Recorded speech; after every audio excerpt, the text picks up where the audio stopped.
If you've ever worked with tables in Microsoft Word, you'll find working with tables in Microsoft Publisher a breeze.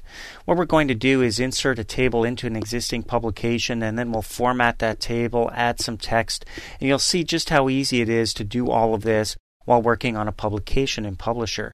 It's really a scaled-back version of the tables feature in Microsoft Word. So let's start by opening up a publication. We'll go up to the File menu up here and click Open.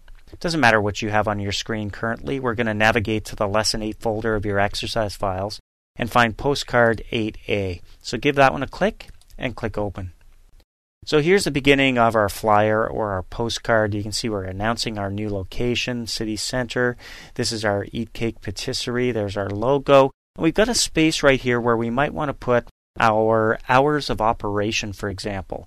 And that would look good in a table. So to insert a table, we go up to the Table menu. We'll give that a click, come down to Insert. Really, the only thing available to us at this point is Table. So we give that a click, and the Create Table dialog box appears. So starting in the top left corner here, we're going to start by choosing the number of rows and the number of columns that should appear in the table we're about to insert. So let's think about this for a second. We're going to do our hours of operation for each of the days of the week. That's 7 days. So the number of rows, I'm going to bump this up by clicking the up arrow to 7. Now the number of columns, we're going to have the day of the week and the hours in the next column. We only need 2 columns. I could use the down arrow here, or if you prefer, come in here, select what's there, in this case 5, and type right over it, and I'm going to put the number 2 in there. So I've got the number of rows and the number of columns to go in here. Next, I'm going to choose a format. Currently, no format is selected, so my table would look something like what you see over here in the sample area. If I choose Checkbook Register, you can see I've got different colored lines. Makes it easier to read. Then I've got a bunch of list options. List 1, 2, 3, 4. These are good for listing items in a table. Then we've got List with Title. So if you want to reserve a row at the top for some kind of title, you can see a few options there.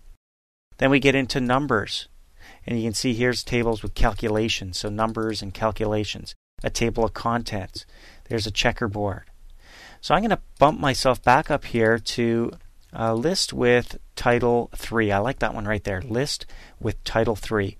So I would use this format for making comparisons or lists. Well, that's going to work for me. So I click OK. And look what happens. The table by default shows up in this particular size. There's my rows. There's my header row at the top where my title's going to go. And I got 2 equal columns here, much wider than I need it to be. And you can see it's not really going to fit in this area over here. So I've got some adjusting to do. But you'll notice that there are sizing handles around the outside of this table, just like any other object, like inserting a picture, clip art, a photo, for example. I can even rotate it if I wanted to. But right now I just want to size it. So I'm going to squish it together. I'm going to go over to the right side here and just squish it together like that. I'm going to get that 4 arrow pointer and move it up and over to the left. It's still a little too wide. I'm going to squish it in a little further. And I'm going to drag it down as well. Now when I drag it down, look what happens. It increases the height of each of the rows for me automatically, and each row is of equal height. Each column is still equal as well. I'm going to squish that in just a little bit further so it's not so crowded. And now to deselect my table, I just click outside of it anywhere to see the finished product.